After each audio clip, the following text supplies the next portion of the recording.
नमस्कार, मैं पवन केसवानी, राजबोध में आपका स्वागत है।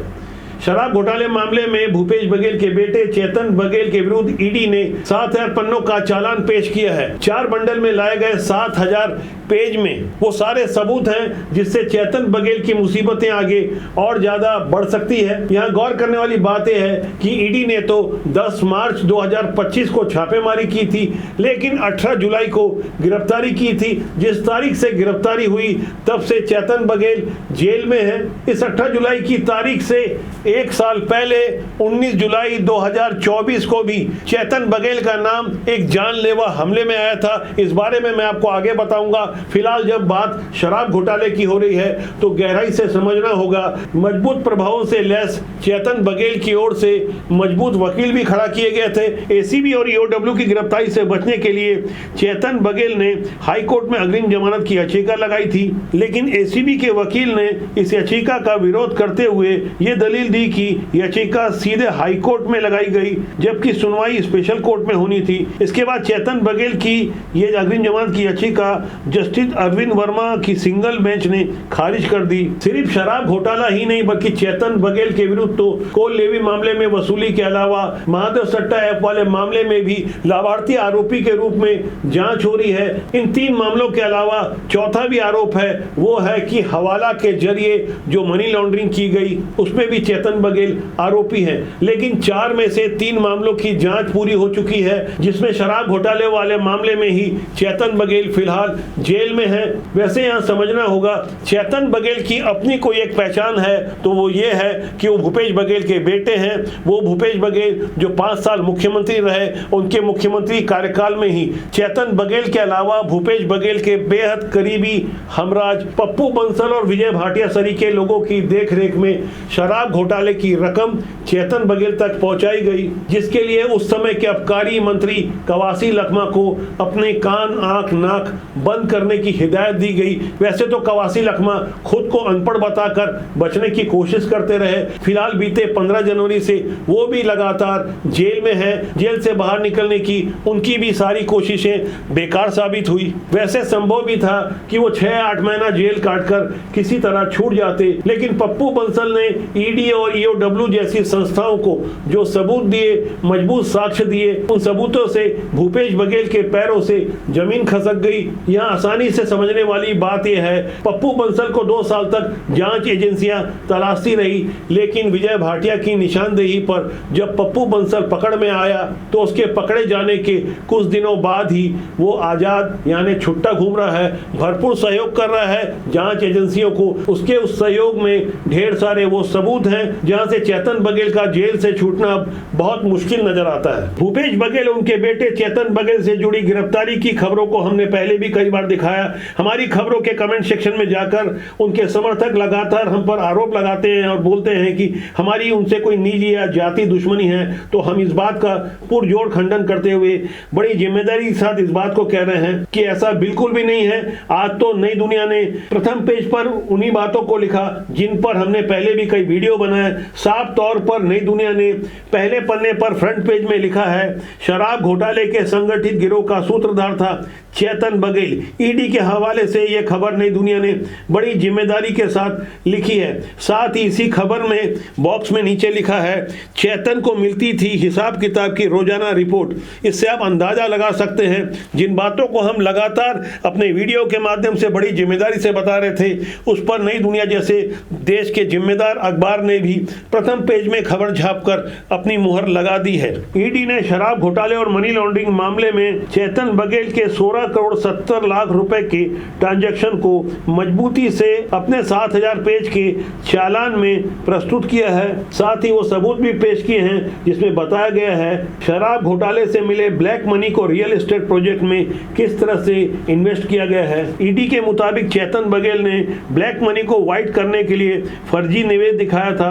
साथ ही सिंडिकेट के साथ मिलकर करीब 1,000 करोड़ रुपए की हैंडलिंग यानी हेराफेरी की थी। भूपेश बघेल के मुख्यमंत्री रहते पप्पू बंसल का पावर और प्रभाव इतना ज्यादा था कि पप्पू बंसल यदि मुख्यमंत्री के दरवाजे पर खड़ा हो जाए तो कोई मजाल नहीं है कि उसकी बिना परमिशन के कोई विधायक भी भूपेश बघेल से मिल ले। ऐसे ही कांग्रेस के एक विधायक ने हमें बताया कि जब इस बात की शिकायत उन्होंने तब के मुख्यमंत्री भूपेश बघेल से की थी, तब भूपेश बघेल ने उन्हें कड़े शब्दों में समझा दिया था कि पप्पू मेरा छोटा भाई है, उसे मैंने ही गेट में खड़ा करवाया है, किससे मिलना है किससे नहीं मिलना है ये वो अच्छी तरह से जानता है, इसी प्रोटोकॉल का पालन करना होगा। यही कारण है कि चेतन बघेल के वकील फैजल रिजवी ने कोर्ट को बताया कि पप्पू बंसल के बयान को आधार मानकर चेतन बघेल की क्यों गिरफ्तारी की गई, जबकि पप्पू बंसल के खिलाफ नॉन बेलेबल वारंट है और वो बाहर घूम रहा है। शराब घोटाले मामले में जब गिरफ्तारियों की बात आती है तो पहले चर्चा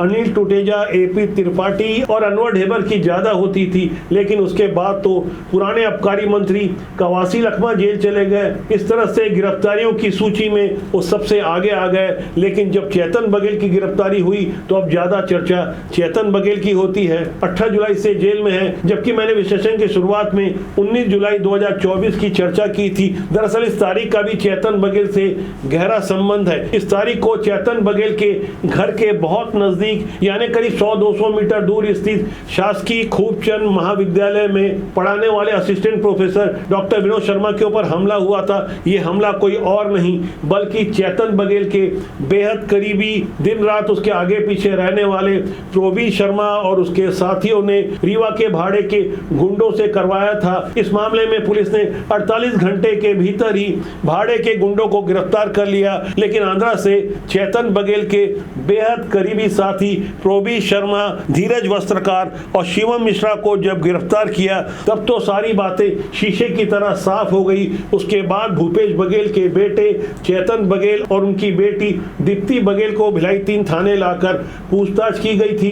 तब पुलिस ने उनका मोबाइल जब्त कर लिया था, ढेर सारे सबूत होने का दावा किया था और साफ तौर पर उन कारणों के खुलासा करने की बात भी सामने आई थी कि आखिर assistant professor doctor Vinod Sharma के ऊपर नेशनल हाईवे के किनारे इतनी बेरहमी से हमला क्यों किया गया। डॉक्टर विनोद शर्मा की हालत ऐसी थी कि उन्हें एयरलिफ्ट करवाकर दिल्ली के महंगे प्राइवेट अस्पताल में इलाज करवाना पड़ा। इस मामले में भी दावा किया जा रहा था कि अब और तब कभी भी चेतन बघेल के विरुद्ध कड़ी कानूनी कार्रवाई हो सकती है, क्योंकि इस मामले की मैंने ग्राउंड जीरो पर जाकर बारीकी से पड़ताल की थी, अनेक लोगों से और यहाँ तक आई विटनेस से भी बात की थी। तब हमें भी लग रहा था कि बहुत जल्दी कोई बड़ी कार्रवाई होगी, लेकिन अब जाकर पता चला कि डॉक्टर विनोद शर्मा ने दिल्ली से ही VR ले लिया है। यानी कुल मिलाकर यह कहा जाए कि इस मामले को फिलहाल रफा दफा कर दिया गया है। उस हमले वाली तारीख के 1 साल बाद चेतन बघेल की शराब घोटाले वाले मामले में गिरफ्तारी हुई है, जिसके बारे में ईडी ने साफ तौर पर अपने चालान में बताया है कि छत्तीसगढ़ में किस तरह से समानांतर यानी पैरेलल शराब नीति चलाई जा रही थी। अवैध शराब सरकारी दुकानों से बेची जा रही थी, सब कुछ डंके की चोट पर खुलेआम हो रहा था, कुछ भी छुपा कर नहीं हो रहा था। लेकिन चेतन बघेल कैसे लाभार्थी थे उसे एक बार फिर हम आसान शब्दों में समझते हैं। मुख्यमंत्री पुत्र चेतन बघेल बिल्डर बन चुके थे। उनकी 2 फर्मों को भिलाई के सराफा कारोबारी सहेली ज्वेलर्स एवं अन्य उपकृत कर रहे थे, उनसे उन्हें 5 करोड़ रुपए मिले थे।